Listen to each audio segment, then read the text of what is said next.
Simone, da dupla, né, com a Simária, né, que você já conhece, ela fez uma cirurgia, gente, de urgência de adenomiose, né? É uma doença pouco falada, que desde o último fim de semana está entre os rankings, aí, os assuntos mais falados no momento. E hoje, para esclarecer um pouquinho sobre essa doença, eu recebo a ginecologista e obstetra, a doutora Andréa Correia, mais uma vez aqui para a gente bater esse papo e descobrir um pouco sobre isso, né? Se você também quiser participar, mandando sua mensagem, sua pergunta, né? Você pode fazer sua pergunta através do nosso zap, tá? Que tá aí na sua telinha, é o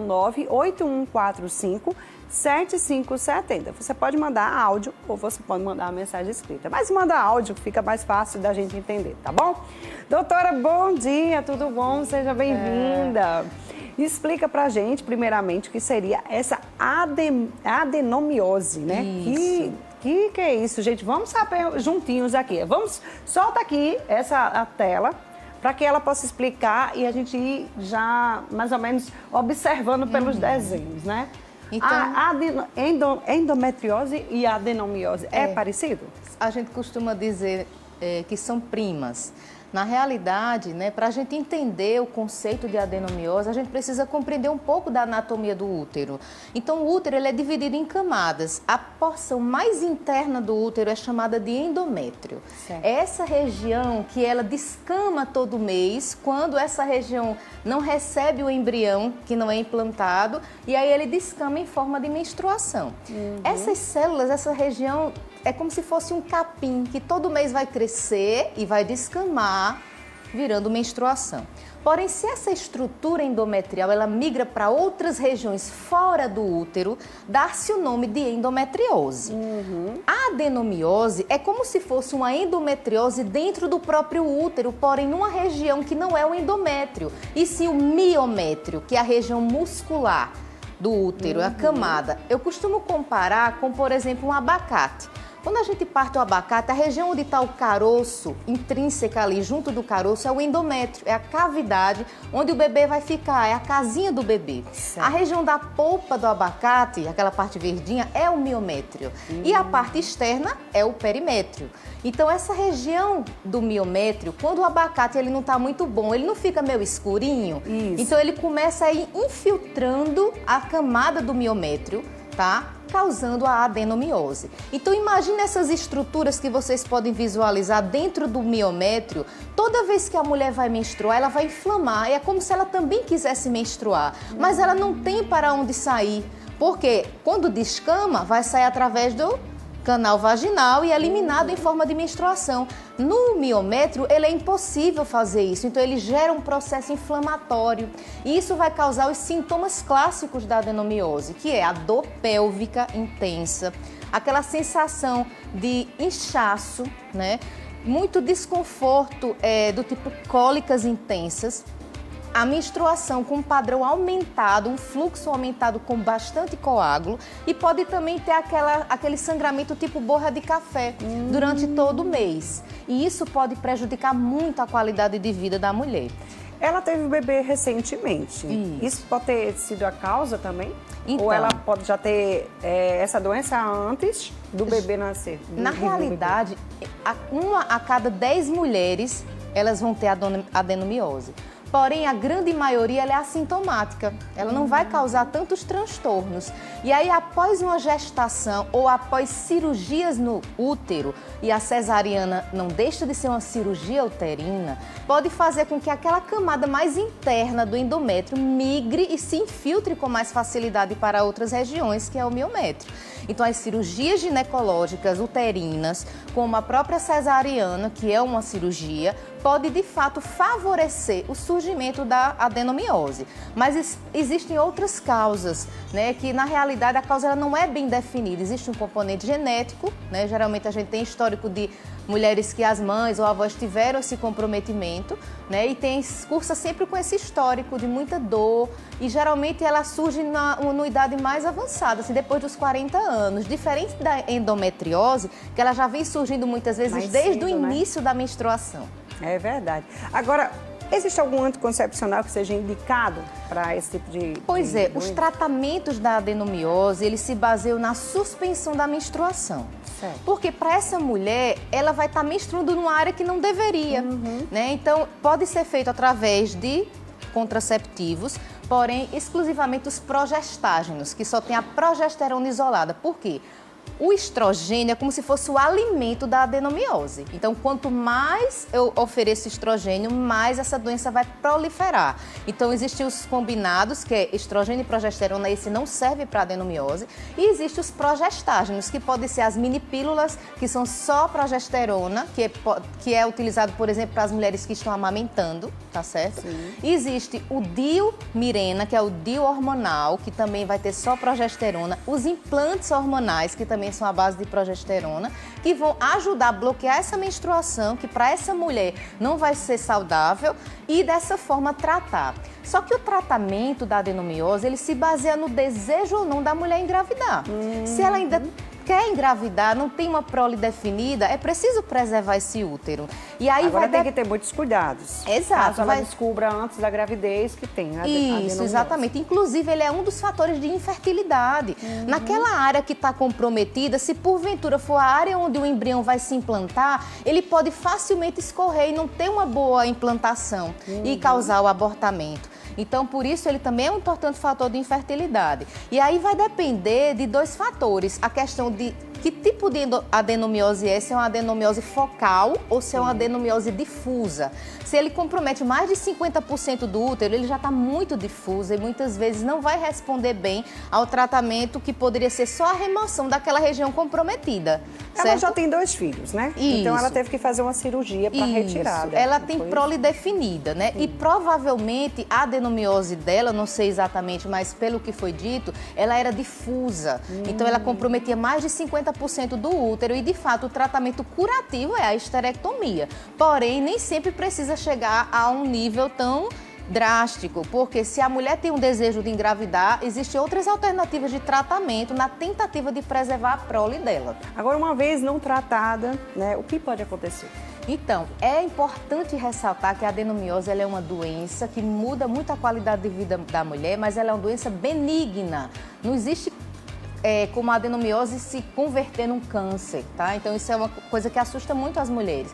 É uma doença benigna, mas ela mexe muito com a qualidade de vida da mulher. Então não A tem mulher esse perigo de Não, virar um câncer. mas a dor é muito intensa, a ponto da mulher, às vezes, não conseguir trabalhar adequadamente. Ela dá várias entradas em pronto-socorros com muita dor, sangramento aumentado, isso pode levar a quadros de anemia, dor durante a relação sexual. Então, se incapacita muito a qualidade de vida da mulher e precisa ser tratada. Com certeza. A gente já tem uma pergunta, né? Solta aí, por favor, Janaína. A pergunta é no áudio, né? Solta. Bom dia, eu tenho endometriose e fiz um tratamento de 6 meses, mas durante esses 6 meses, mesmo com o tratamento, eu tive hemorragia. É normal? Misturando muito a conversa com a... Pergunta. Você entendeu a pergunta aí, Janaína? Para passar pra gente? Sim.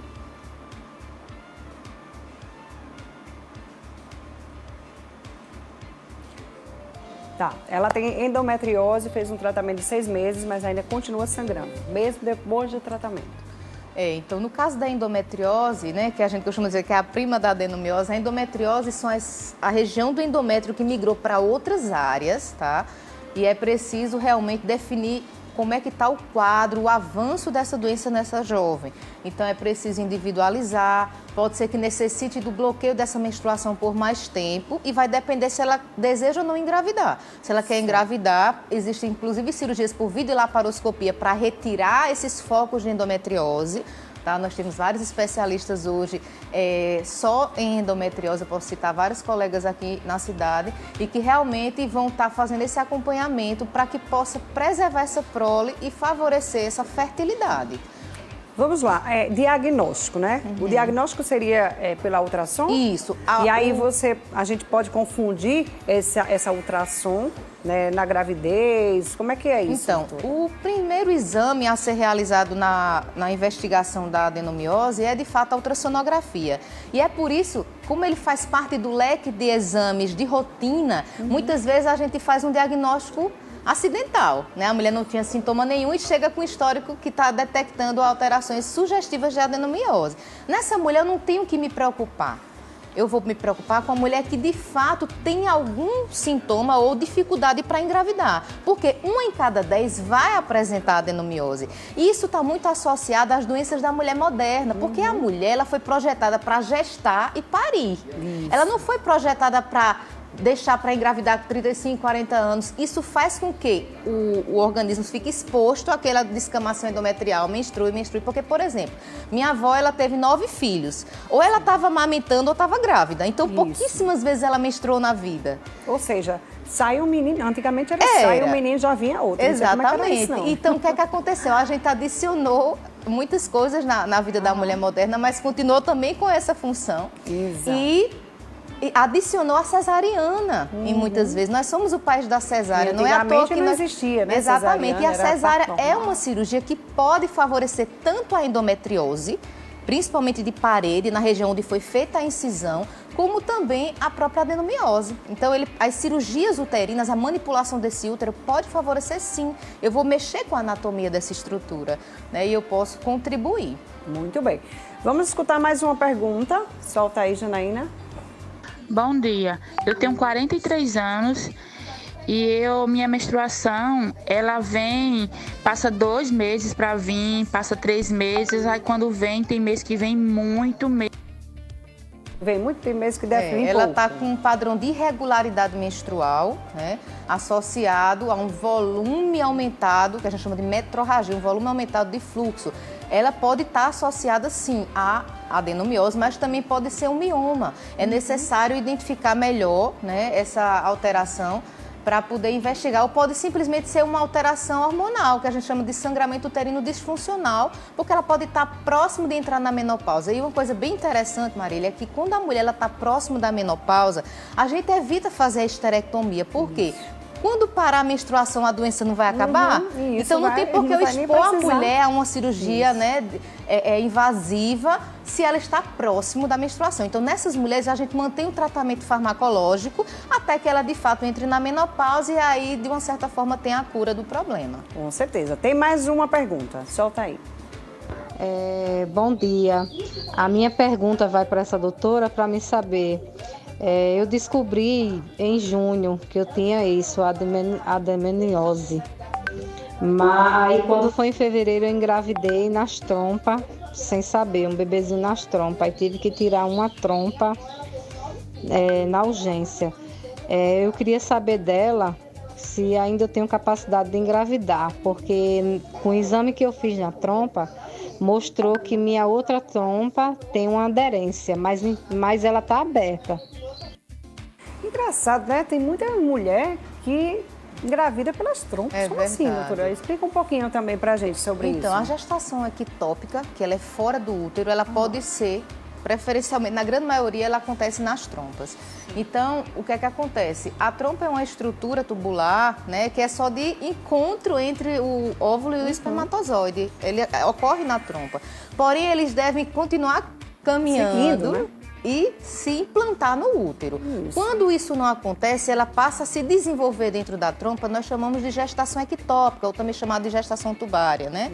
E isso é muito grave, porque a gestação ela é inviável, não tem como a pessoa ter uma gestação que funcione naquela região, porque ela vai romper. E essa ruptura dessa região pode causar uma hemorragia interna grande e um quadro muito perigoso para a vida dessa mulher. Porém, a gente tem que lembrar que nós temos 2 trompas. Ela perdeu uma trompa, pelo que ela relata, e a outra trompa, ela foi detectado aderências, porém ela está pérvia. Então, é necessário avaliar essa perviedade da trompa e, se positivo, ela vai ter condição de engravidar novamente. Porém, essas aderências seria interessante fazer a retirada para facilitar o caminho, porque às vezes a aderência deixa a trompa mais espiralada.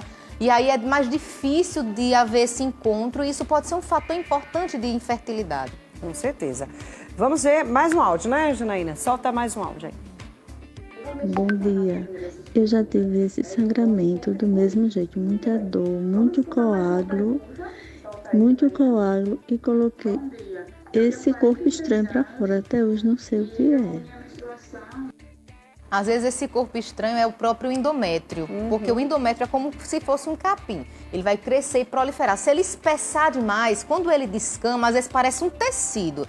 As pessoas até pensam, nossa, será que eu abortei? E muitas vezes é só o endométrio mesmo, né? Por um espessamento endometrial. E se ela eliminou, ótimo, é até bom que tenha eliminado. Mas no mês seguinte esse endométrio vai voltar a proliferar, porque todo mês a mulher se prepara para gestar. É a nossa fisiologia, né? Faz parte do ciclo reprodutivo da mulher. Mas assim, não tem que se preocupar. Agora, se ela está tendo esse padrão de sangramento aumentado, ela precisa procurar um ginecologista para avaliar o que é que está causando. Porque a adenomiose é uma das causas, mas tem outras situações, como o próprio mioma, a presença de pólipos endometriais, né? Que aí sim tem até um componente relacionado ao risco de câncer. Esse pólipo precisa ser retirado e biopsiado para poder ser bem avaliado. Ou pode simplesmente ser uma variação hormonal, estresse, alguma coisa que a mulher está passando naquele momento e que está favorecendo esses descontroles. Essa adenomiose, ela pode vir a prejudicar o bebê? Pode, como eu te falei, na gestação, a depender de onde o embrião foi implantado, se for numa região que é cheia de foco de endometriose, isso pode favorecer a descamação e o que a gente chama de descolamento. E aí a gestação se tornar inviável. Muito bom. Vamos lá, solta aqui a pergunta. Me chamo Aline, tenho 19 anos.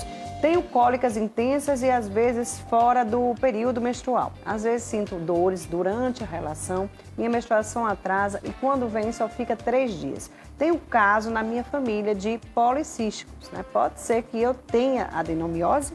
Olha, é mais improvável que seja adenomiose. Primeiro pela questão da idade, né? Ela não tem histórico de ter gestado anteriormente. Então a adenomiose é uma doença mais para os 35, 40 anos em diante. Não é impossível, mas pelo quadro que ela relata, tem mais relação com a própria endometriose, que geralmente ela se manifesta mais no início, após a menarca ou nessa fase aí adulto jovem. E aí está muito associada a esses quadros de desconforto pélvico, né, de cólica intensa. E ela também tem um padrão aí de irregularidade, ela pode ter associado outros fatores, como a própria síndrome de ovários micropolicísticos. Então é preciso individualizar, fazer uma avaliação hormonal e também uma avaliação ultrassonográfica. Ok. Temos mais uma pergunta, solta aí. Bom dia, eu tenho 36 anos, eu fiz ligação, aí depois da ligação eu fiquei com muita passa os meses sem vir, quando vem muito. E eu sinto muita dor. Algumas mulheres, elas relatam que após a esterilidade tubária, né, a laqueadura, elas passam a apresentar mudança no padrão menstrual e também aumento do desconforto pélvico. É por isso, inclusive, que eu sou uma das que levanta a bandeira, que eu acho que o homem é que tem que fazer a vasectomia. Também acho. Porque altera muito, de uma certa forma, essa questão, principalmente quando a mulher tem varizes pélvicas, porque ele pode comprometer a parte circulatória da região dos anexos, né? Da região tubária e ovariana. Mas, de fato, é preciso individualizar, investigar se realmente é isso o problema ou se tem algo associado. Muito bem. Solta agora a outra pergunta, que é aqui no telão. Bom dia, eu estou há 2 meses sem menstruar. Já fiz um teste de farmácia e um beta deram negativos. Mas nada de menstruação. Sinto dores de cólicas que incomodam, né? Bastante. Será mioma? Ela tem 22 anos e passou por 2 cesarianas. A última faz 1 ano e 6 meses. Pois é, pode até ter associação, mas pelo histórico de já ter 2 cesáreas, né? 1 ano e 6 meses a mais recente e ser super jovem, né? Ela pode ter endometriose de parede. Aquela região onde é feita a incisão da cesariana, a gente quando vai fazer a incisão, a gente corta várias camadas. Dentre elas, chega muitas vezes no endométrio, que é a parte mais interna. Então isso favorece que as células, a região do endométrio migre para outras áreas, principalmente para a própria área da cicatriz. E isso pode causar dor, desconforto e pode ser associado realmente a esse quadro que ela vem apresentando. Mas é preciso realmente examinar e individualizar. Deixa eu te fazer uma pergunta que às vezes eu escuto muito.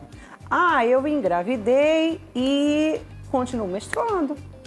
E não sabia que estava grávida. Tem mulheres que dizem, eu não sabia que estava grávida, porque eu estou menstruando até, sei lá, metade do ciclo e não sabe que está grávida às vezes. Geralmente isso acontece com mulheres que já têm um padrão de regularidade menstrual, né? Não é aquela pessoa que é bem corretinha assim do ponto de vista do ciclo.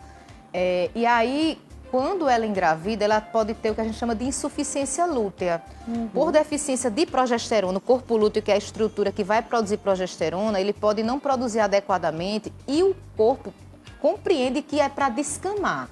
Então, ele dá uma descamada e isso pode ser um fator, inclusive, de levar ao abortamento ou às ameaças de abortamento.